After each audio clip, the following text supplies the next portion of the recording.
mas eu repito aqui para a gente continuar nesse conceito. Mas a alimentação, como em qualquer outro assunto, o Brasil sugere antes a regionalização que a generalização, condição mesmo de suas indiscutível unidade nacional.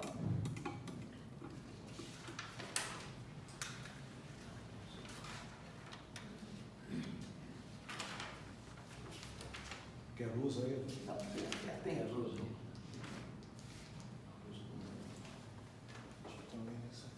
Obrigado. O conceito consagrado de que o Paraná é a terra de todas as gentes pode se aplicar à culinária, comida de todas as gentes. Essa é uma definição mais aceita, não só por mim, mas pelos os historiadores que se seguiram, né? E por mentes brilhantes como a do Wilson Martins. Essa culinária paranaense também vale para a culinária do Sul. Não existe uma fronteira, vamos dizer assim, não existe uma fronteira rígida, né? Tanto aqui no Brasil como fora do Brasil. Acontece que o Paraná ele tem um diferencial, que teve uma migração eslava muito acentuada, que eu traduziria, vamos dizer assim, o ucraniano e o polonês deram uma cor diferente da nossa culinária. E hoje são etnias que ainda preservam mais os costumes, seus costumes como tradição e família.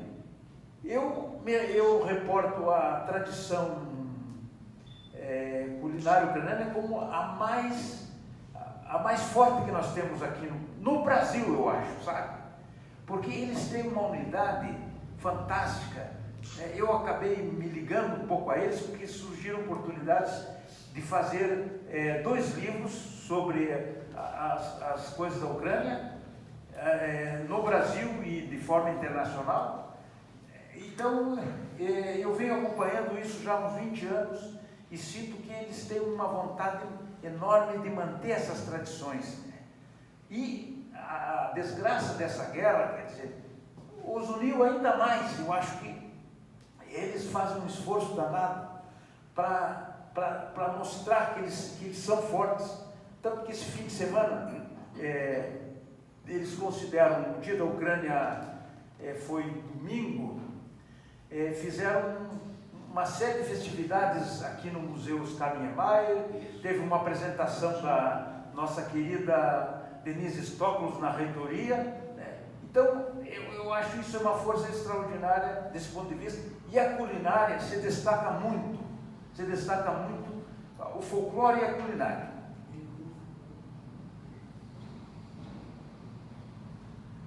Nesse conceito, esse é um dos pratos que está no culinário paranaense, dourado à moda das cataratas do Ian Strasburger. Na verdade, o cozinheiro, tanto o antigo como o moderno, ele reinterpreta a culinária com bases em alguns fundamentos práticos ou teóricos. E o Ian fez isso para o nosso livro, né? Ele fez vários pratos, ele interpretando a culinária paranaense da maneira que ele conheceu. Ele morou aqui, acho que 2 décadas aqui no Paraná, né? E depois ele saiu, foi trabalhar fora, foi lá para o Maranhão, fez aquela cerveja, a famosa Serma, foi ele que criou aquela cerveja, é bem conhecido em todo o Brasil. Então essas três, o Paraná convive com muitas culinárias, sua culinária não é muito diferente do Sul, uma cultura culinária madura e forte se forja com o tempo. É o caso, digamos assim, peguei 2 exemplos, a comida francesa, a culinária francesa, a culinária italiana.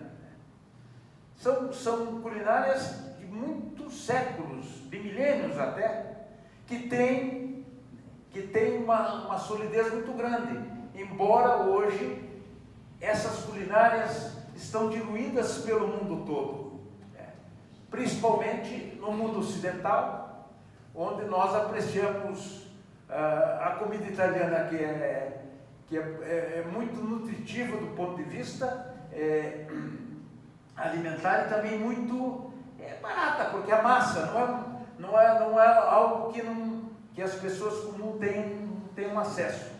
Então isso acredito que pesa no processo de entendimento desses conceitos aí.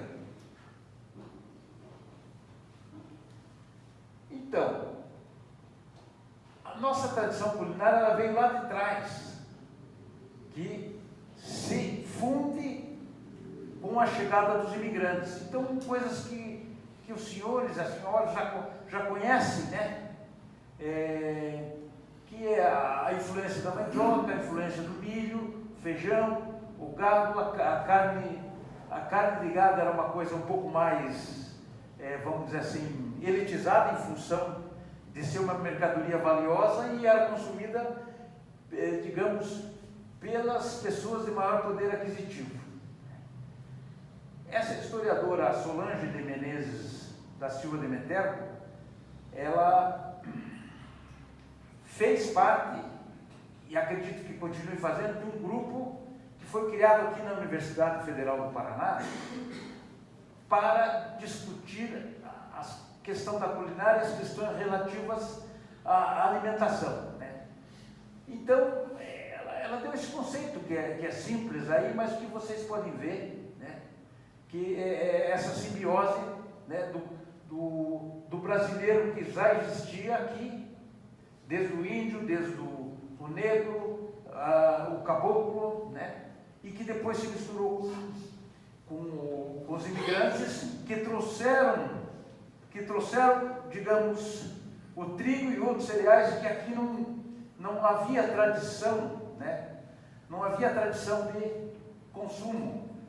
Os ucranianos, pelas fontes que eu tenho, foram que trouxeram o primeiro moinho de trigo aqui do Paraná. E também fundaram as primeiras cooperativas, dão mérito aos ucranianos. Aqui é um breve histórico, né? Com a chegada dos imigrantes. A agricultura brasileira evoluiu para etapas mais dinâmicas e complexas. A exploração econômica da erva mate teve muita influência sobre os costumes do Paraná. Evidentemente que o potencial econômico da erva mate ajudou a melhorar o consumo alimentar dos paranaenses, quer dizer, trouxe divisas como é em qualquer economia. Bom, com a vinda dos imigrantes, esses citados aí, houve essa diversificação, né? Com maior peso, eu digo, alemães, italianos, ucranianos e poloneses, como eu já falei. Outras etnias, a gente encontra muito no dia a dia, principalmente os árabes, os sírio-libaneses, né? A gente encontra uma presença muito forte, porque essa comida, além de ser muito boa do ponto de vista nutricional para a saúde, digamos a comida sírio-libanesa, para citar especificamente, é uma comida barata também. Tudo isso tem a ver também com quanto custa para a gente se alimentar, né?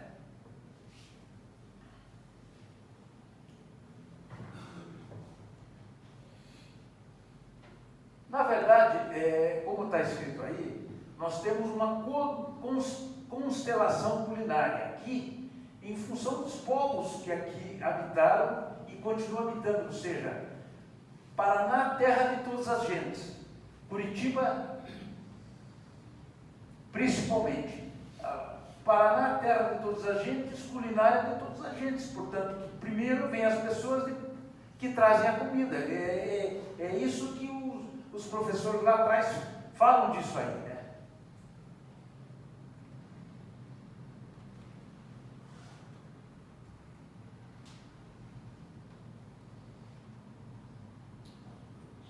Aqui uma pequena relação dos aspectos das comidas que a maioria de vocês conhecem, né? A contribuição dos alemães, com alguma curiosidade aqui sobre a vina, né? Sobre a cuca, né? Aí também tem aqui uma coisa que infelizmente está se perdendo no tempo aqui, deixa eu voltar aqui,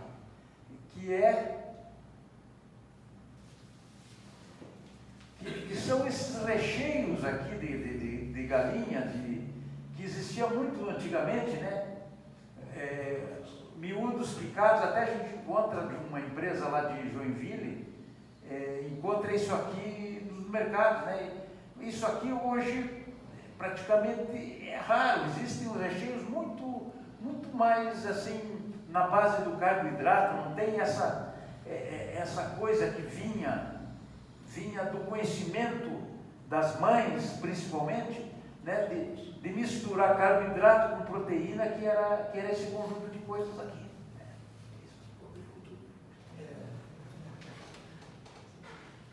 Então, a comida aí dos italianos. Quem que já não tomou um brodo, né? Então, aqui uma relação de lembranças, né, só para estar no contexto dessa minha exposição aqui, né?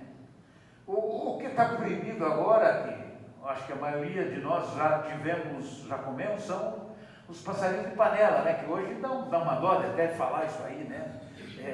Mas isso aí era muito comum, meu pai caçava, imagino, Mário, e também você lá, né?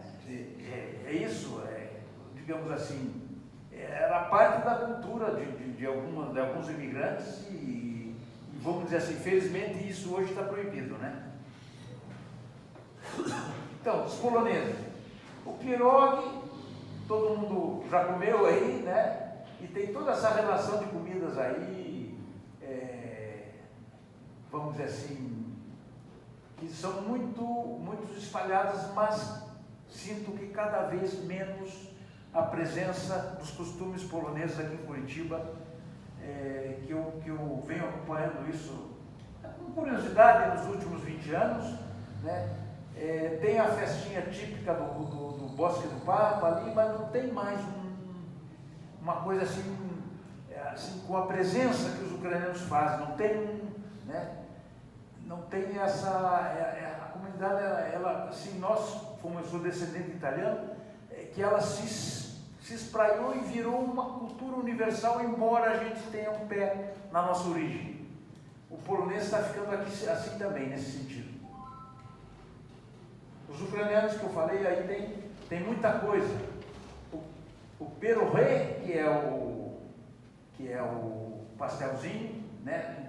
Eu experimentei lá nesse domingo ali no Bosque do Papa, realmente muito bom, né? E o borscht, que é um prato, na verdade, mais conhecido, até em função do nosso clima, vamos dizer assim, e uma comida que é considerada chique. Na Ucrânia, já estive lá, é considerada assim, servido na Alemanha, são vários tipos de borscht, né? E as famílias aqui mantêm sempre com aquela tradição especial que cada uma das famílias trouxe o seu ingrediente, a sua particularidade, mas sempre tem três coisas básicas, que são a beterraba, a carne e a nata, ou o creme de leite. Isso aí é bem interessante. Bom, isso é uma coisa mais próxima, são coisas mais próximas de nós, que é possível que vocês tenham frequentado algum desses restaurantes, né, que praticamente um ou outro está vivo ainda, se eu não me engano, o Palácio, Pasquale já se foi também, se eu não me engano, o Ile de France, que está citado aqui também, e acho que tem o cachorro-quente do Triângulo Mignon. Eu acho que, em vez de falar só do ponto de vista conceitual, eu acho que, historiando esses fatos, a gente pode chegar mais próximo do que é a culinária paranaense, né? Porque é sempre uma mistura, né? Então, ali, por exemplo, o risoto do vagão do armistício da família Lazarotto, né, do Poti e do João. Aquilo ali, eles inventaram um tipo de risoto, como a gente inventa em casa, e aquilo ficou famoso, né? A costela da Cassipesca, que ficava ali pertinho do Curitiba ali, né? Muita gente frequentou, quer dizer, uma costela bem rústica, mas era barata e era feita, se eu não me engano, era o Passarinho, que era o churrasqueiro, lá era feita com muita, assim, com muita simplicidade, mas era uma coisa muito bacana, né? E aí tem os outros, só para vocês lembrarem, né? Coisa mais sofisticada, o camarão mata-rocha da confeitaria do restaurante Iguaçu, né? E Santa Felicidade, nem preciso citar, né? E os pratos que eram servidos na Sociedade Duque de Caxias, Zacarias, Gruta Azul e Rio Branco, né? Esses clubes tiveram um papel importante para a preservação da culinária dos nossos antepassados. É sempre uma mistura, vai variando de cozinheiro que frequentou, teve esses contratos com esses clubes, né? Mas eu acho que tudo isso contribuiu muito para manter a nossa tradição culinária.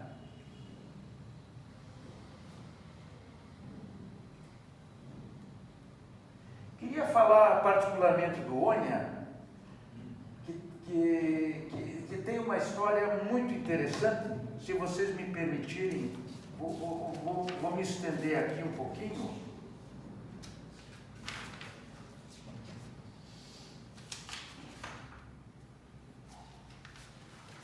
Essa costela que todo mundo faz em casa, né? Essa costela, ela tem um balizamento no tempo que parece que tem a ver com a família do Onha. Mais conhecido com sua feijoada, o descendente de poloneses Leonardo Werbicki, o célebre Onha, apelido que recebeu de ciganos, que significa rápido. Ex-jogador profissional do Atlético Paranaense, foi um dos pioneiros donos de restaurante em Curitiba do pós-guerra e da culinária paranaense moderna. O seu pai, José Werbicki, na verdade, teve a primeira churrascaria de Curitiba, nos anos 30, chamava-se Churrasco Curitibano, e ele que introduziu essa costela no espeto, que é uma coisa bem simples, né?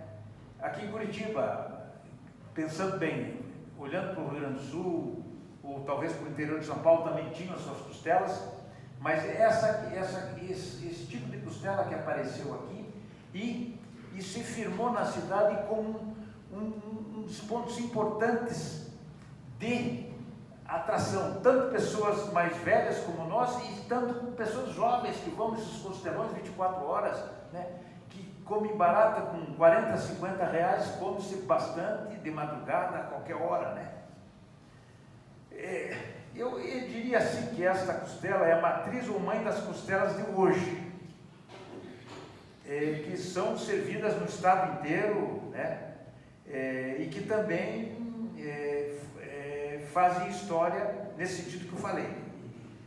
O Onha introduziu o chamado filé de alcatra, que são os filés de igreja, né? Outra coisa simples de fazer, né? Que é só fazer uma salmorinha, passar e pôr na chapa, quer dizer, cobrava-se barato. Me lembro da churrascaria Cruzeiro, que eu frequentei ali no Batel, né? Que tinha essa costela, mas também tinha esse filé chamado de igreja. Bom, só para deixar registrado aqui, o Onha e sua mulher Janina, seu braço direito, já naturalmente são falecidos, criaram o restaurante Embaixador, não sei se alguém lembra, na Riachuelo 375, que durou de 1950 a 1970. Depois fundaram o restaurante do Onha, no Bairro Alto, Rua Monteiro Tourinho. Cheguei a comer uma feijoada lá, né? E ali chegou a comparecer ao sábado até 600 pessoas para comer a sua famosa feijoada, que ele fazia uma feijoada para 15, 30 dias, né? Então, tudo isso tinha um tempero, uma mão paranaense, quer dizer, a feijoada é uma comida brasileira universal, mas o que a gente sempre tem que levar em consideração é essa mão local. As pessoas vão acrescentando, né, vão acrescentando os seus temperos e tudo isso aí. Armazém Santa Ana, 90 anos de genuína alma paranaense. Fica ali na Salgado Filho, vocês conhecem, né? O seu Pedro Spack, que está aqui já falecido, ele fez a transição do pai dele, e até ele faleceu com relativamente 60 e poucos anos, né? E os filhos que estão cuidando disso hoje. Ele mantém essas aparências aqui, procura manter produtos, né? Produtos coloniais, e ali aquela Salgado Filho ali, na verdade, era a estrada que nos ligava a Santa Catarina, ia para Joinville, passava ali, né?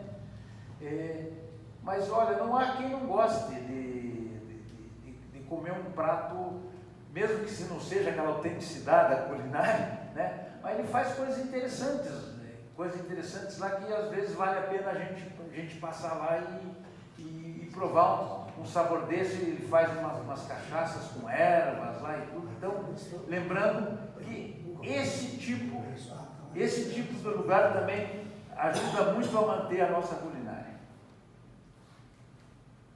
O restaurante é atrás, não? Atrás, Não aparece na foto. Não aparece,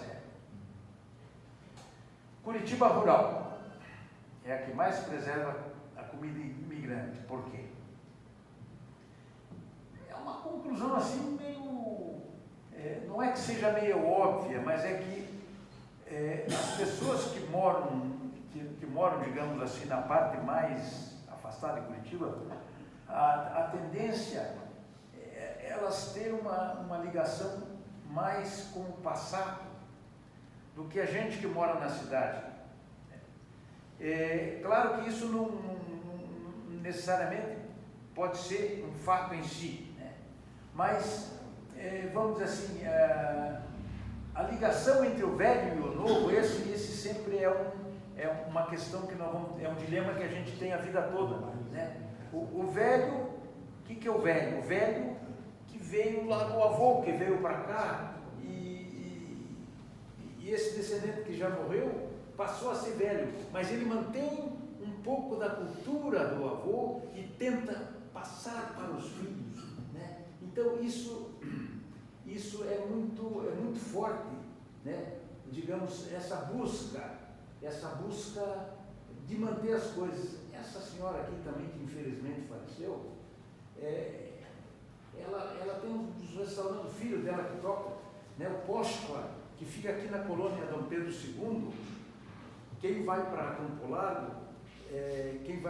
Largo, chama Ferraria, pega uma estrada e anda uns 5 ou 6 quilômetros de estrada de terra e chega lá no Póscola, que é a colônia Dom Pedro II.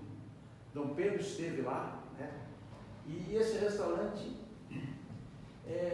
ela fazia para manter uma propriedade. Quer dizer, você pensar bem, tem uma propriedade ali de 10 alqueires.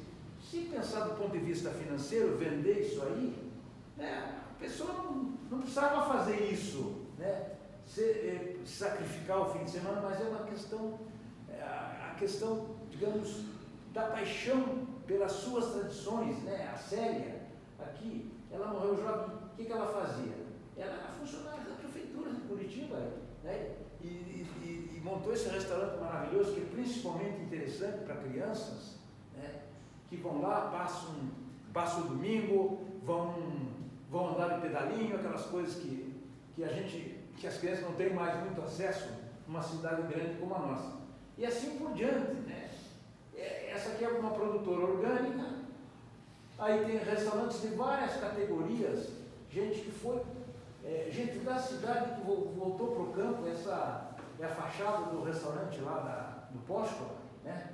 E que puxa um pouco da sua comida, da sua família e faz uma coisa, e faz um negócio que para sobreviver, acho que considero eu de uma maneira mais digna e faz aquilo que gosta.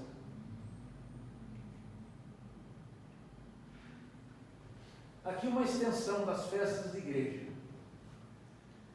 Essa festa de igreja aqui que nós fotografamos para o meu livro Curitiba Rural, foi a festa da batatinha justamente lá no Dom Pedro II. Então, a gente, na infância, ou na adolescência e até hoje, temos muitas festas ainda de igreja que procuram resgatar as tradições culinárias. Você vê, não é só, então aqui tem a princesinha, assim, com as cores da Polônia, mas assim, festa que busca arrecadar dinheiro para a paróquia, para fazer as coisas e o povo se divertir, né? E que também, objetivamente, isso mantém as tradições culinárias. Isso são coisas simples, não tem sofisticação, né? O churrasco, o bolo, isso eu acho uma coisa extraordinária. Nós temos, por exemplo, festa do morango em Almirante Tamandaré, tem a festa dos ucranianos da Igreja Ortodoxa, né? São centenas de festas no Paraná desse tipo, que a comunidade se organiza para arrecadar fundos, mas objetivamente, né, quando elas trazem as comidas de casa, né, trazem as receitas de casa, elas estão contribuindo, digamos, para manter a culinária dessas localidades, desses bairros, dessas regiões. Sudoeste tem uma maneira, Oeste tem outra, o litoral tem a sua maneira própria, né? E eu acho que eu quis trazer isso aqui para a gente colocar uma sementinha possível, né? E sempre pensar na importância que tem esse tipo de relação, que a igreja tem um papel importante nesse processo, né? Para manter a comunidade unida e manter a comunidade preservando as suas tradições.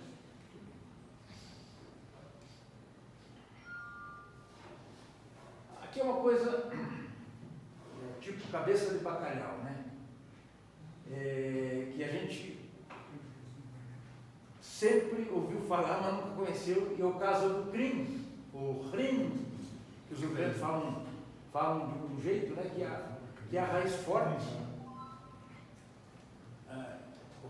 A raiz forte, que é muito usada, né, na cozinha da Europa do Leste, de modo geral, muito usada, né? Todo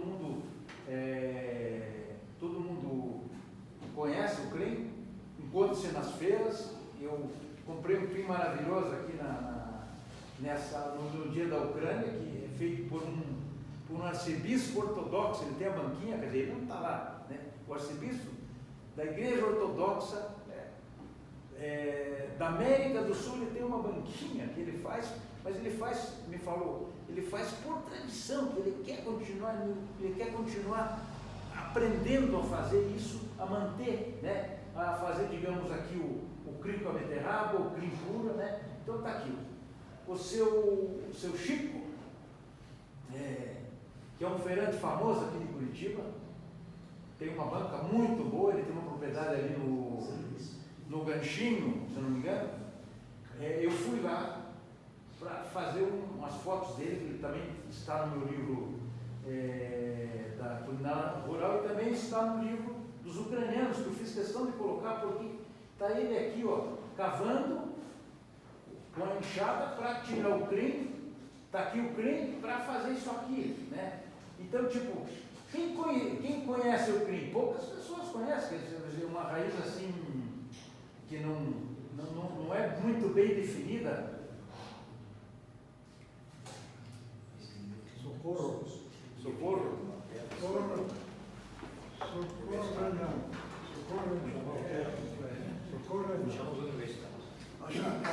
Mas chamam também no Rio Grande de CREM, né? CREM também. E é o CREM, Que é o CREM, né? Era o último? Não. É o clínica e é extremamente volátil. Esse aqui, às vezes, se bater, ele só desliga. Então, desculpa, uma coisinha aqui. CREM é o CRIM. Né? Só que eu até procurei para me certificar, né, como era, digamos, como se escreve o CRIM. Então, o CRIM, é difícil essa pronúncia dele, né? E aqui muita gente fala CREM também, acha que é com E, mas a grafia correta é com I. E é extremamente volátil. Volátil, é. Quem rala isso tem que Tem que ralar com máscara. Tem que ralar com máscara porque ele é muito forte. Ele é muito forte. E, segundo a medicina, vamos dizer assim, a medicina assim, das famílias, isso é muito bom para a saúde humana, bom para o coração, para a circulação. E para acompanhar a carne de porco. Exatamente isso. Bom, eu não podia falar de culinária paranense sem citar o barreado, embora seja uma coisa muito conhecida, né? E eu tinha uma amizade muito boa com o Luiz Alfredo Malucelli, Malu, que infelizmente morreu em 2014, né? Que foi um grande propagador desse barreado, vamos dizer assim, o barreado moderno, né? Porque o barreado antigo, dificilmente as pessoas fazem, depois eu vou mostrar ali uma relação. Né? Então o Malu, ele era uma pessoa muito afável, quem o conheceu, né? E muito contador de piada, né? Ele, vamos dizer assim, gostava de receber, conversar com as pessoas e me ajudou muito a fazer esse livro da culinária, porque eu na verdade, na época que eu escrevi, eu não era um grande conhecedor de comida, eu fui aprendendo no caminho, né? Quer dizer, até hoje não sou, né? Mas ele assim, pela sua história, né, com a sua coluna na Gazeta do Povo, ajudou muito a difundir a culinária paranense e atrair pessoas, né, a formar pessoas interessadas, como eu mesmo, né, a buscar o interesse para, vamos dizer assim, difundir essa história toda aí, né. Ele, de fato, tem uma importância e é muito bom poder lembrá-lo disso aqui. Essa é uma história interessante.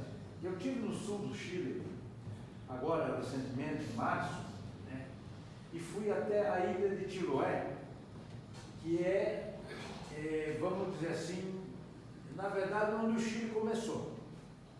É no Pacífico, evidentemente, né? E foi descoberta pelos espanhóis, essa ilha de Chiloé, 1500 e tanto, né? Eu vou adiantar aqui, depois eu volto aqui. Não, desculpe, aqui. Então está aqui. A ilha do Chiloé é isso aqui. A navegação, o Chile está aqui, Puerto Montt está por aqui, assim.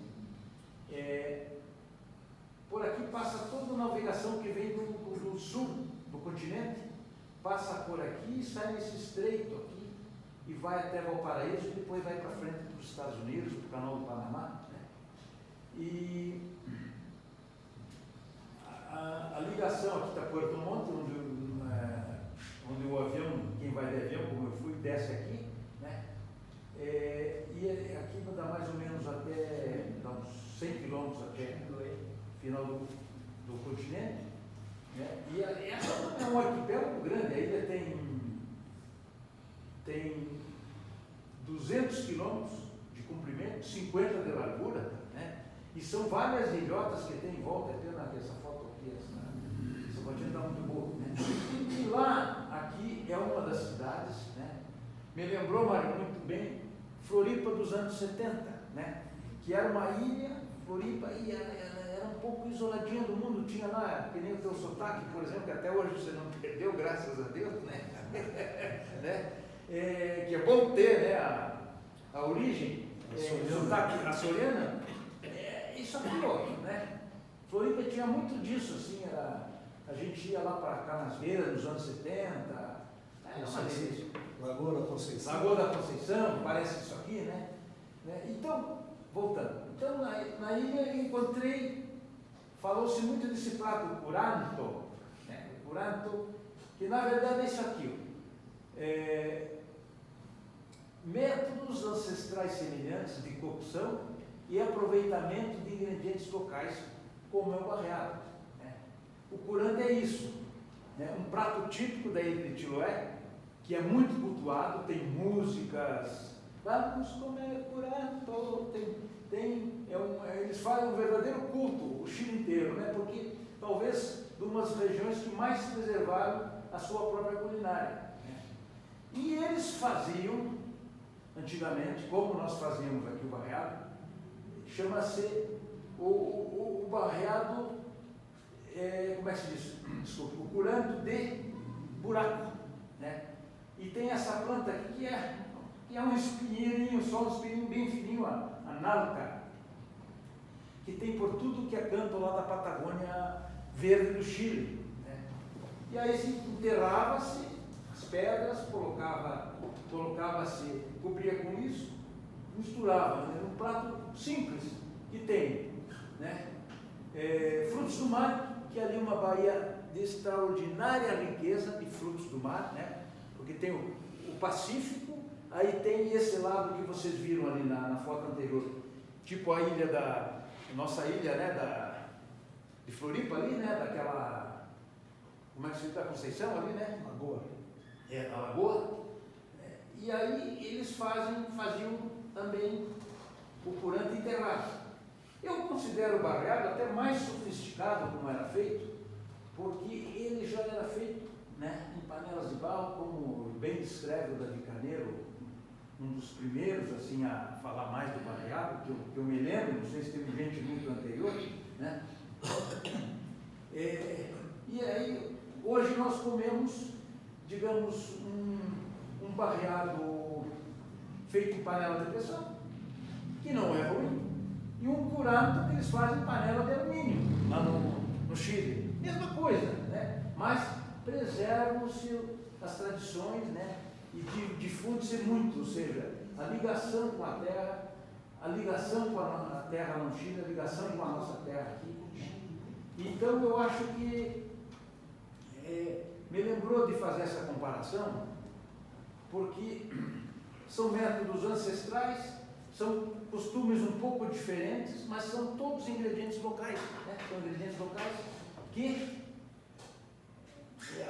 as pessoas que moram ali, tem um pequeno restaurante, procuram valorizar. E nessa região do Chile ali, eles têm, assim como o Peru, tem uma variedade muito grande de batatas, né? Umas batatas rústicas, amarela, mais azul, né? Então, eles usam nessas comidas, não só no curanto, mas em toda essa culinária do sul do Chile, usam muito dessa tradição, né? Dessa tradição com frutos do mar. Né? E lá, um parênteses apenas, lá onde o salmão é criado, né? O salmão, eles estavam comemorando o salmão 40 anos de Chile. O salmão não é um peixe exótico, inclusive predador, nós temos os peixes predadores que estão na Amazônia, a própria tilápia, né? É um peixe predador do nosso peixe local, né? E se adaptou muito bem nessa região do sul do Chile. Eles são criados em grandes gaiolas na parte calma das baías lá, né? Nos fiordes chilenos lá, que tem toda a tradição, né? E aí sobra esse espaço para os pescadores locais que fazem, né? Como o nosso litorâneo aqui, né? Que ainda faz, talvez não tenha tanto mais como tem lá, faz o seu barradinho, né? De um jeito caseiro, de um jeito mas que não deixa de ser gostoso também. Eduardo, dá licença. O Vitamina é um especialista em variado. Eu sei, eu tenho a receita dele. Vitamina, eu tenho a tua receita, aquele caderninho lá, né? Eu tenho lá, tá. Entendi. Ele tem, é tipo uma bibliazinha, assim, é isso aí, né? Todo mundo conhece isso aí. Passo a passo. Passo a passo.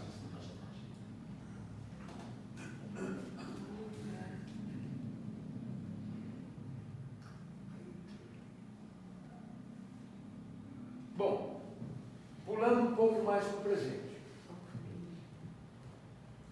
Essa foto aqui mostra o auge do Celso Freire, que foi seu restaurante Boulevard. Muitos de nós frequentamos, uns mais, outros menos, que era um restaurante caro, né? Mas eu acho que eu lembrei de colocar isso aqui, porque na verdade, como diz o que ele próprio falou ali, né? O que ele próprio falou, né? A cozinha paranaense, para ganhar toda a dimensão que merecia, não bastava ter restaurado o seu tradicionalismo. Então ele teve um papel importante, depois a carreira dele descambou, mas isso não interessa, né? Ele tinha ido morar em Londres, aí como muitos cozinheiros vão para o exterior para aprender, para ganhar dinheiro, para ganhar experiência, e ele veio com essa ideia, eu acho que ele tinha condições para isso, de montar esse restaurante, né? Então, eu acho que quando eu falei aquilo ali, que ele ampliou a fronteira da nossa culinária, da culinária paranaense, é um fato bem comprovável, eu acho, né? Porque ele não precisava estar fazendo isso aqui, a quireirinha, né? Podia fazer uma comida internacional, mas o que deu identidade ao trabalho dele, né? E que na verdade essa identidade ela se estende à maior parte dos chefes modernos do Paraná, de pequenos e grandes restaurantes, que procuram manter uma identidade com esse sal da terra, né? com esse pé na cozinha, né? Dos imigrantes, com esse pé da cozinha, vamos dizer assim, da avó, né? Então, nós fizemos um livro chamado Eu e o Dante Mendonça, que também vocês conhecem, Cozinheiros da Quarentena. Aproveitamos o recesso, infelizmente forçado, que a gente teve, e com o apoio do Senac fizemos esse livro. E aí, nesse livro tem 48 cozinheiros, que graças ao Senac, com o apoio da cozinha industrial, a gente pôde levar os cozinheiros lá, eles fazerem os pratos com os ingredientes que o Senac nos forneceu, né? E ficou um documento muito bacana, esse livro, muito bacana, né?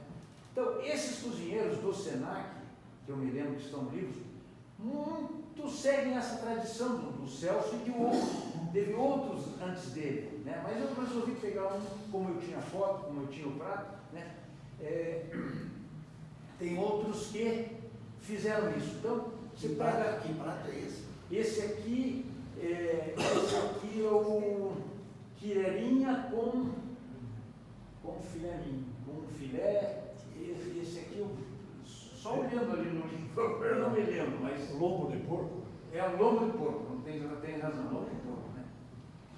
Então, você pegar esses chefes, esses que estão aprendendo culinária no Senac, todos eles têm um prato assim, que enaltece a cozinha paranaense, que enaltece, né, a cozinha local, né? Então, o chefe que fez lá em Foz do Iguaçu usa um peixe de lá. Aí outro que fez um prato com a tilápia, que hoje a tilápia, em função da indústria que se montou com a tilápia, que eu acho que salva a nossa proteína pesqueira, né? A tilápia, de fato, né?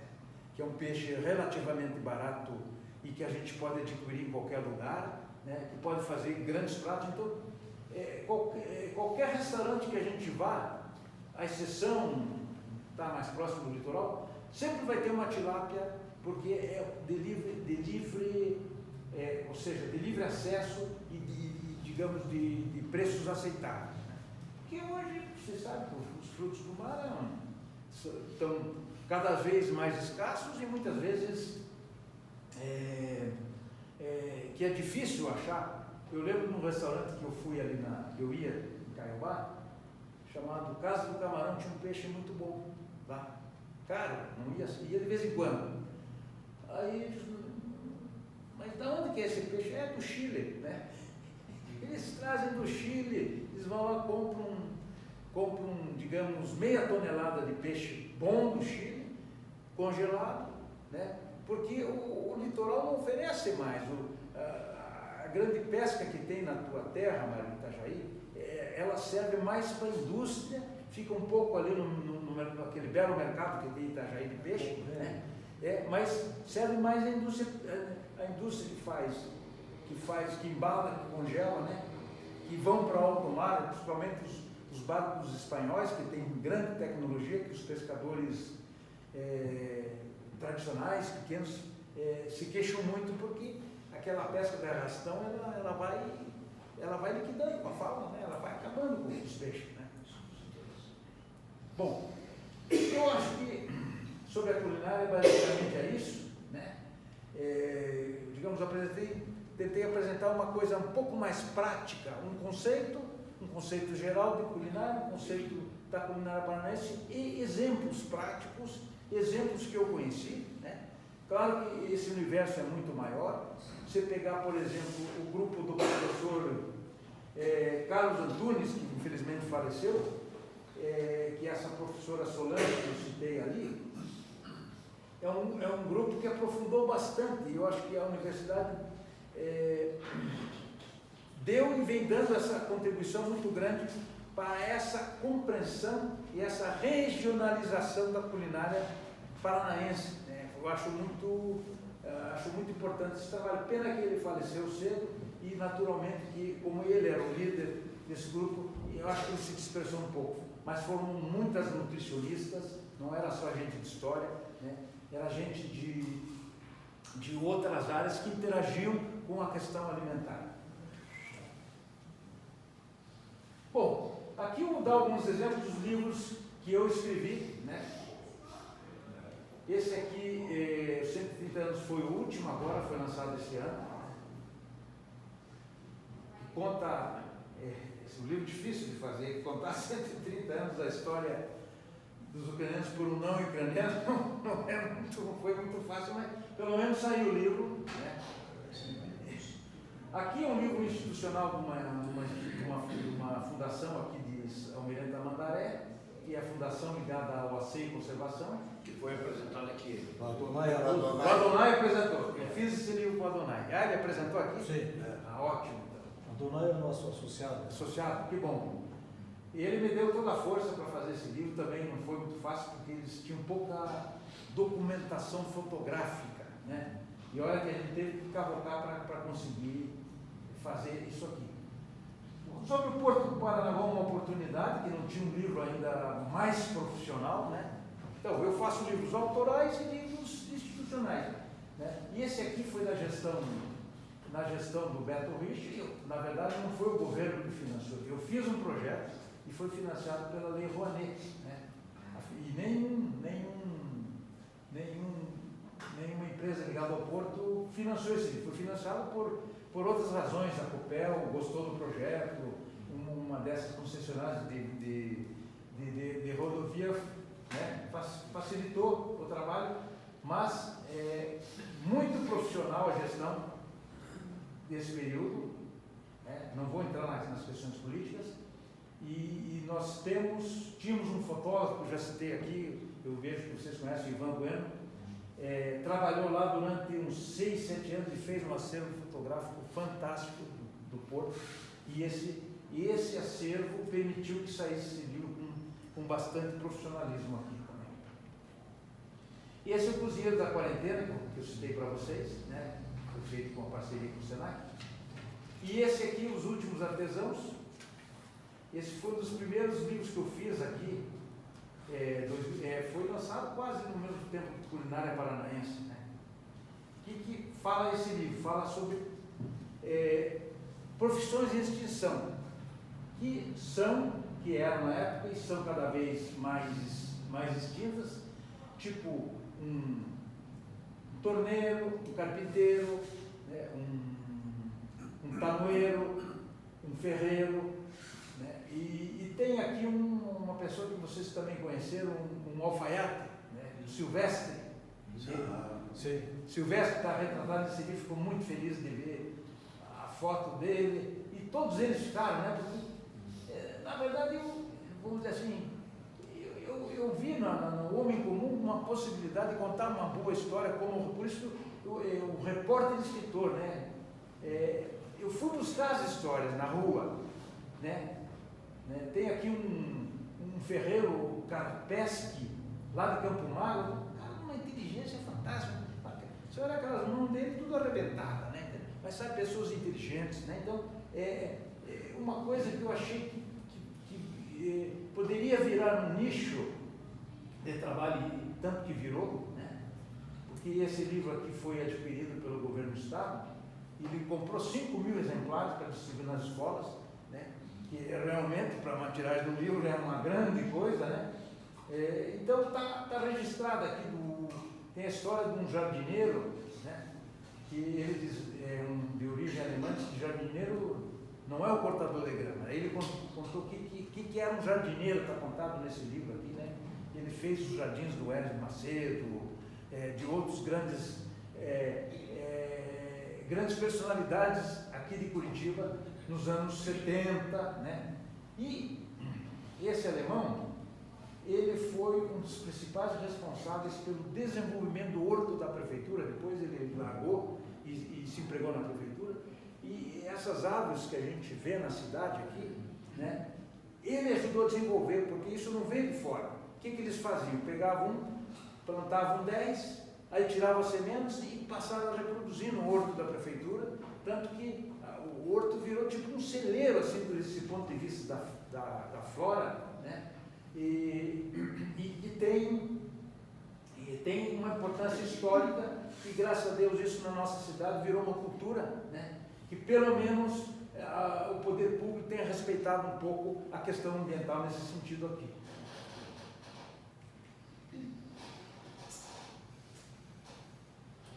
Aqui outros livros aqui.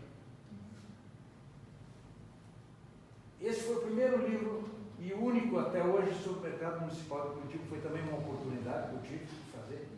Ficamos 1 ano trabalhando nesse livro, fotografando pessoas, fotografando produtos, fotografando momentos, né?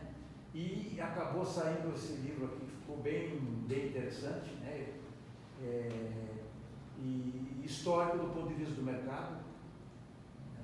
E que tem registrado pessoas extraordinárias, né? Nesse livro. Eu até queria citar uma, que esse foi um achado meu ali de uma pessoa, Kurt Friedman. Esse também. Esse foi importante porque eu não consegui entrevistá-lo. Ele não quis dar entrevista para mim. Ele foi talvez uma das pessoas mais importantes do mercado, né? Inclusive ele era amigo do general Ernesto Geisel. O Ernesto Geisel ia lá no fim da tarde, depois que largava o 5º, como é que era o 5º comando do exército aí, né? Ia lá para se distrair um pouco, né? Certo? Só tinha abacaxi. Eu queria falar aqui de uma pessoa que está nesse livro aqui. Chama-se o seu João Ventura. João Ventura, ele era dono da banca da pimenta do mercado municipal que tem ali, que quem herdou foi a filha e o genro, o Paulinho, que até hoje cuida, um japonês muito simpático, muito quietinho, né? E cuida lá, eles têm uma variedade de pimenta extraordinária, eles têm, na verdade, 3 bancas que eles fizeram uma só, né? Esse João Ventura, ele morreu em 2015 com uns quase 90 anos, né? E ele era filho de Álvaro Ventura, líder sindical e deputado constituinte de 34. Né? O que chamou a atenção? E que eles até mexiam com o seu João, né? Que ele no Rio de Janeiro, ele conviveu com a nata da esquerda brasileira, porque o pai dele era estivador, e ele foi eleito deputado federal, foi para o Rio de Janeiro, né? E lá quando ele era jovem, tinha 14 anos, ele conviveu com o Portinari, conviveu com o Jorge Amado, né? Conviveu com o Luiz Carlos Prestes, né? Com o João Amazonas e até com o Carlos Marighella, né? Porque na verdade o pai dele esquentou a cadeira para o Prestes. O Prestes estava exilado, né, em Moscou, e aí quando Getúlio foi obrigado a renunciar em 45 e restabelecer de fato, né, as liberdades democráticas, ele veio e assumiu o cargo de secretário-geral do Partido Comunista, né? E o camarada Ventura, como ele chamou, né, estava lá com esse papel, né, que era chefe do partidão lá, né? Então veja, você está ali no mercado fazendo o quê? Fazendo uma matéria sobre o mercado, sobre as coisas bacanas que estão produzindo, não, de repente pinta uma figura dessa, né? Então, eu me orgulho de ter encontrado essas pessoas e poder retratá-las em um livro, tem duas páginas, mais do que isso, mas pelo menos está na história, pessoas que foram importantes aqui para o Paraná, no Brasil, que conviveram com pessoas também muito interessantes, né? E o seu João era uma figura que conhecia muito Pimenta, além de tudo. Montou uma banca de sucesso, né? O Paulinho está tocando até hoje. Bom, aí tem esse livro aqui dos ucranianos, o Pessanka, que fizemos uma edição em inglês e próprio em ucraniano, inglês e ucraniano. E esse livro eu fui incentivado pelo Vitório Serachuk, que também me incentivou de fazer esse livro dos 130 anos, e eu fui para a Ucrânia para começar a pesquisa. Porque a Pessanka, na verdade, é uma tradição milenar que a igreja se apropriou, digamos, lá nos anos 1000, né, a igreja ortodoxa, e depois ela passou a ter ligação com a sociedade de modo geral, mas era uma tradição pagã, a Pessanka, esses ovos pintados, que é uma tradição muito comum no leste europeu. E eu fui para a Ucrânia, fui no oeste da Ucrânia, onde tem um museu lá, que a Ucrânia foi preservada por uma razão, como é que se diz? Uma questão estratégica, que era que os russos se interessavam, como é hoje, pelo leste, né? Não pelo oeste, lá na divisa com a Polônia. Né? E lá, como era uma coisa, como o comunismo fez uma repressão muito violenta a toda a tradição nos países que eles ocuparam, né? Lá também aconteceu isso. Mas preservou-se naquele canto uma semente de como se faz isso aqui. É uma arte de pintar isso aqui. Mas só que os velhos morreram, né? Não teve novas gerações, e os brasileiros foram para a Ucrânia. O irmão do Vitório, Jorge, que talvez seja o maior artesão de pesca que considero do mundo, Jorge Serachuk, foi lá ensinar as novas gerações a fazer isso. Então, esse livro aqui ele tem como é que se diz, uma importância assim muito grande para eles, né? E para mim também, né? Que pude fazer com fotografia, fomos para o interior, fotografar as artesãs, né? Falamos sobre a simbologia da Pessanka, né? E que tem o seu lugar na história, inclusive foi muito divulgado como um presente por prefeitos aqui de Curitiba, quando iam a Brasília entregar uma coisa paranaense, entregavam esse livro aqui, né? Que era uma coisa bem nossa, né? Bem nossa. Então, um livro que também ganhou essas traduções aqui, que realmente chegou agora, junto com os 130 anos, o Vitória teve numa reunião lá com o presidente da Ucrânia, lá com o Zelensky, e levou esses livros lá para ele, né?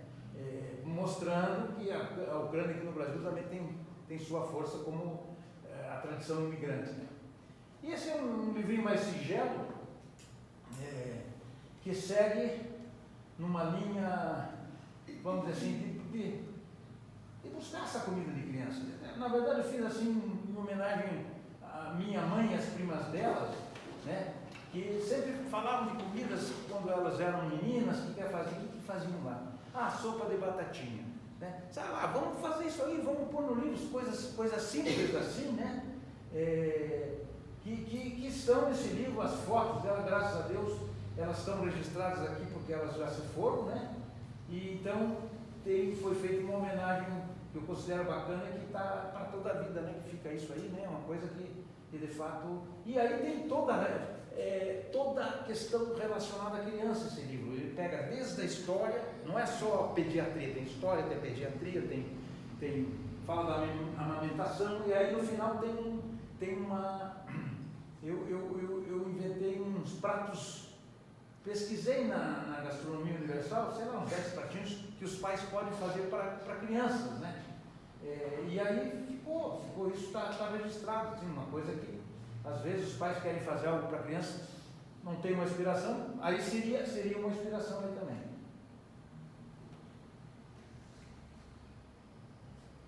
Aqui são outros livros que eu fiz. Esse aqui com esse primeiro do João aqui com o Haroldo Murat, que escreveu o texto do livro do João Elísio, né? Esse aqui, na verdade, é uma biografia de outro empresário, o Francisco Simeão Neto, chamado o famoso Chico Rico, que o Mário conhece muito bem, né? Já li o livro. Ah, você já leu o livro? Olha aí, né? Que ele foi uma batalha muito grande dele aí contra as multinacionais, aí uma história interessante. O Chico é um cara corajoso, tanto que ele está lá em Cascavel agora, inventou uma fábrica de coisa grande, né? Uma fábrica de edifícios lá. Eu fui na inauguração. Você foi na inauguração? Eu vi que você estava lá. Né? Aqui é de um amigo meu aqui, que é um investigador que mora em Miami, que vai atrás dessa turma aí, com uma bandidagem muito grande hoje, essa questão do cybercrime aí, né? Ele quis fazer um livro para vender o peixe dele aqui. E este livro é do Dante Mendonça, mas fui eu que dei a ideia para ele e editei o livro, né? E esse livro vou contar uma história bem engraçada, né? Como é que começou esse livro? O Dante é um ficcionista, como todo ficcionista, a gente viaja um pouco na maionese e sai às vezes uma coisa muito boa, uma coisa média, e esse livro ficou bem bacana. Mas como é que surgiu esse livro aqui? Olha, eu estava ali no Bossa de João Paulo, que lá de caminhada naquela região, e tinha um sujeito ali se alongando no parque, né? Se alongando no parque, e aí começamos a conversar, e disse, eu fui saxofonista do Roberto Carlos durante muitos anos e me aposentei, né? E como é que você começou a tocar bateria? Ah, é que eu tocava lá na casa da Otília, né? Tocava bateria na casa da Otília, famosa Otília, né? Que eu quando eu cheguei a Curitiba, eu fui na primeira vez no Ponto Pereira e eu vi alguém que gritou, sai daí, filho da Otília, né? Daí eu fui perguntar o que era, né? A partir daí. E aí ele me contou que ele podia tocar bateria lá, porque o juiz de menor fiscalizava e dizia, ó, não se meta com as mulheres e você não pode tomar bebida alcoólica. E aí a conversa se aprofundou um pouco e tal. E disse, bom, aí quando ele fez 18 anos, ele me contou se é verdade ou não, mas eu acredito que sim, ele disse que virou amante da Otília, né? Amante da Otília. E aí, ele não tinha dinheiro para comprar um relógio. Aí ele falou, se queixou para a Otília e tal, uma certa ocasião, e aí disse que ela abriu um cofre lá, e ele deu uma olhada cheia de objetos lá, o cofre, ela pegou um relógio Mido e deu para ele ficou maravilhado, né? E ele disse que ele até Ele só andasse tanto que ele trupicou e caiu olhando no relógio, né? E aí, ele contou umas histórias, como é que era a casa de madeira, o fogão a lenha e tal. E aí eu conversei com o Dante, né? Você vê como surge, né? Como surge uma ideia do livro, pega um cara que escreve bem, assim como o Dante, e saiu esse livro aí e tal. Mas eu queria contar essa história porque talvez essa história da Otília Sevai, como história, né, isso sempre foi importante no imaginário masculino aqui em Curitiba, né? Aqui são outros. Então aqui está a capa do Culinária, Curitiba Rural. Esse é um dos pescadores que eu fui ao Espírito Santo fazer com a minha amiga Mariana lá, que também conhecemos pescadores muito interessantes, muito inteligentes. Esse aqui é o Darcy Casagrande, que foi dono da DIPAF, o maior concessionário da Mercedes-Benz do mundo, com as lojas dele aqui no Paraná. E tem esse livro dos orgânicos, que o Farofa citou no caminho, os fatos que fizemos. Esse também foi uma outra grande empreitada, que nós viajamos pelo Brasil inteiro, buscando cases de orgânicos do arroz no Rio Grande do Sul. Tipo, eu fui para o Rio Grande do Norte fazer como é que se diz? Camarão orgânico, que já tinha, uma coisa difícil de fazer. Tem a maçã em Santa Catarina, então tem o primeiro livro consolidado sobre alimentos orgânicos, né? Então conta a história, como é que começou, como é que era na época, não evoluiu muito, e aí tem o caso dos produtores na Ilha do Marajó, né? Então um livro muito bem ilustrado, e no final tem receitas culinárias também, né? E orgânicos aí que ficou também bem marcados, ficaram bem marcados aí. Bom, por último, queria citar um pouco esse livro aqui do Ed Franciosi, que o Farofa me falou tanto, que o irmão dele também faz parte aqui do Instituto, né? Colaborou. Já faleceu. Já faleceu. Infelizmente o Ed também morreu de uma maneira meio trágica. Esse livro é uma preciosidade do ponto de vista da história do Instituto. É um capricho que o Ed fez aqui, e eu, por uma amizade próxima, consegui ter acesso ao original, né? Era só texto, esse subtítulo aqui é meu, né? Mas o Ed fez um trabalho extraordinário contando a história do Curitiba desde antes do descobrimento, é um pouco, como dizer assim, uma crônica. Ele viaja um pouco assim do ponto de vista, não é que é ficção, ele vai um pouco para o lado de ficção, mas depois ele vai entrando na realidade. Digamos, tem umas 50 fontes aí dos grandes paranaenses que escreveram sobre a história do Paraná, né? Então esse livro também foi muito requisitado aqui na cidade, né? E eu me sinto orgulhoso de ter editado, porque tivemos que passar a datilografia, está tudo datilografado, tem os originais, quem sabe um dia vem aqui para o Instituto, isso aí, né? Que a gente vai passar, tem que ir para algum lugar, né? Que ele preserve a memória, né? Bem-vindo. Né? Então esse aqui, eu ia me alongar mais citando, mas eu acho que vale a pena ter isso aqui. Bom, esse é o meu romance. Na verdade, o primeiro livro que eu escrevi, levei muitos anos escrevendo, que me levou a fazer tudo o que eu fiz depois. Eu não usei mais a escrever um romance porque eu achei muito difícil e digamos, não achei um tema que pudesse superar o que eu escrevi aqui. Né? Isso aqui é com base nas minhas memórias de juventude, infância e juventude, mas que fala sobre o Brasil moderno, né? Tendo pano de fundo a Guerra do Contestado. Ambiento ele na década de 1960, 1970, basicamente, né? Mas ele vai para trás do tempo e avança para o futuro, né?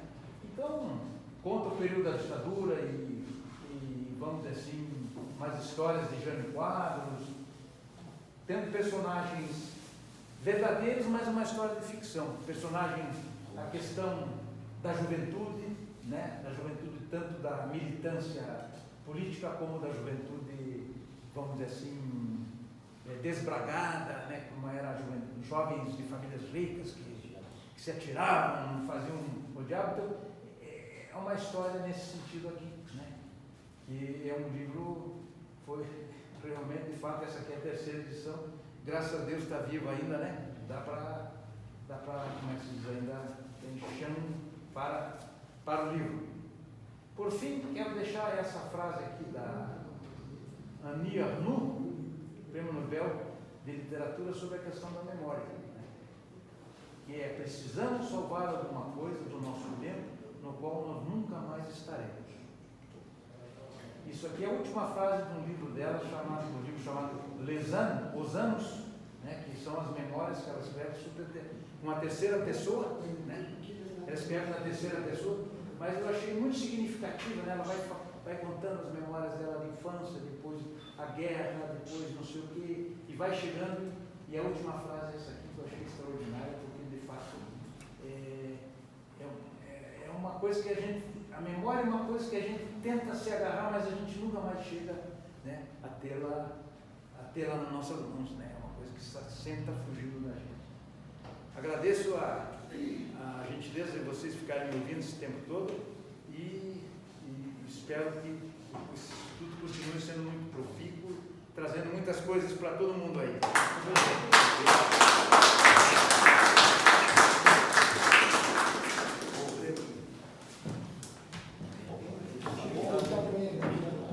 Eu queria falar antes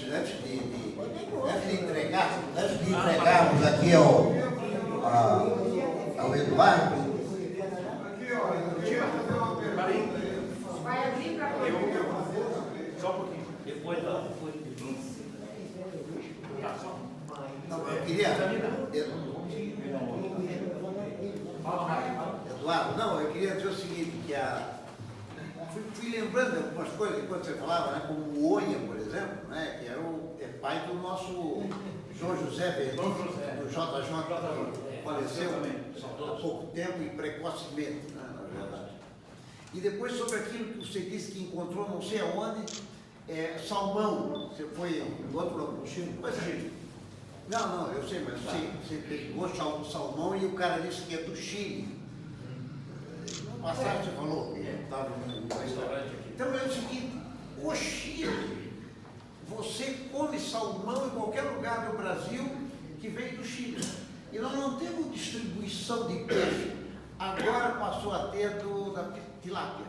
Né? Porque se você quiser comer uma pescada amarela, por exemplo, você não consegue nem manter naquele restaurante que tem tradição de fazer pescada amarela, manter a pescada amarela, porque não há um setor de distribuição de pescado no Brasil que funcione. Então, os cardápios de restaurante de peixe vão mudando, só peixe de época. Por exemplo, tainha. Tainha está passando já o prazo. Aí um cara lá de Santa Catarina me disse: mas você não veio para cá, pô, não comeu nem tainha. Porque eu não fui agora depois do carnaval, não voltei a Santa Catarina. Então, mas por que não congelar a tainha? Por que não ter tainha no Nordeste, tainha no Brasil inteiro? Que é um peixe, bom, para nós catarinenses, delicioso. Né? Tem um detalhe sobre a tainha de Itajaí. Alguns anos atrás, eles vendiam somente a ova da tainha, as ovas. Certo. Deu tanta tainha, congelaram para exportação. E 2 containers que estavam no porto para embarcar foram roubados.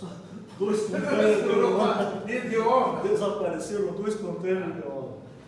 É uma curiosidade. Eu só esqueci de falar uma coisa, mas eu trouxe os livros aqui. Quem quiser, isso não tem custo.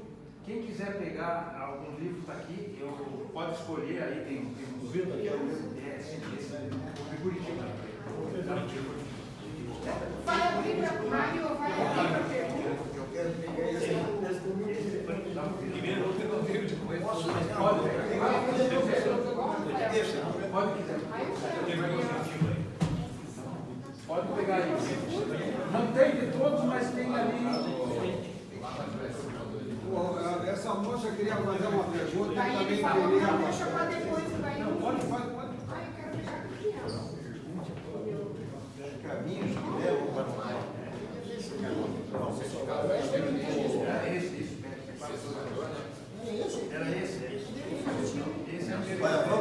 dedicar ao nosso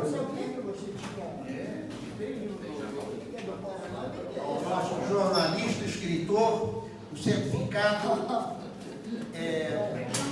que nós damos a todos que aqui fazem palestras no Instituto de História. Muito obrigado.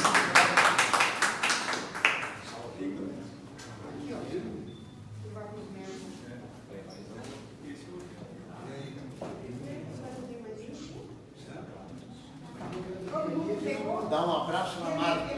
Obrigadão. Vai gostar de saber disso, se demorou dela aí. Mais dois aqui, ó. Todo mundo foi, vai ser na caminho. Tem mais? Tem mais aí?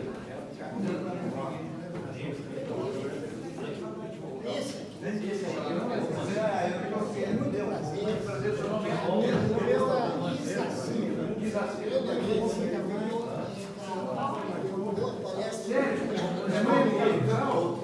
conheço o Barroso. Que o trem passava no meio da casa dele, da estrelaria do leite, Tive há uns 2 anos lá na Barra do Leão. Tinha a família do jovem, sim, e a parede da minha mãe lá. Conheci muito bem a gente. Eu queria fazer uma pergunta. Mas era uma pergunta interessante da outra. por favor,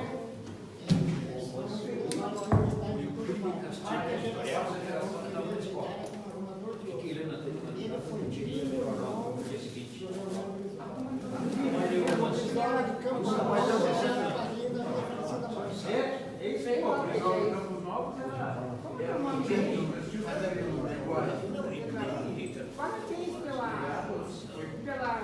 Não, eu ia fazer uma pergunta, desculpa. Ah, está no. Quer dizer, eu te conhecia muito pelo livro Eu fiz o perfil para um ministro. Eu fiz a biografia Que o Nelson escreveu. Prefere a E todos eles. era minha amiga pessoal. nós também não vamos tomar.